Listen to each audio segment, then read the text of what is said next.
Why do chargers break? Inside of chargers, there are these little elves that live inside of the cords.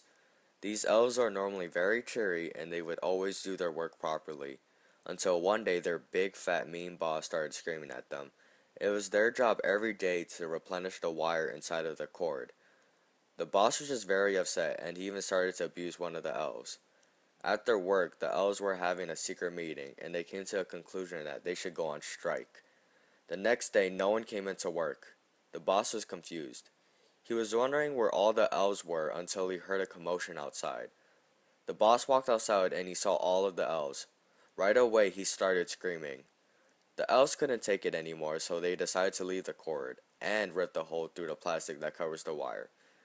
After a while, the factory was empty and no one was replenishing the wire. The boss started to regret his decision of yelling at the elves and being abusive. The boss sat on a wire, and since the boss was fat, no one was replenishing the wire was bent and the charger stopped working. The boss's supervisor was mad that all of the elves quit. The supervisor was also mad that the wire had been broken because the boss decided to sit on it. The boss was then fired. In his depression, the boss elf had also left the cord. As he left the cord, he had met up with all of the little elves. The boss explained that he was very sorry and even asked for their forgiveness. The little elves couldn't hold a grudge against the boss elf because they were very kind-hearted.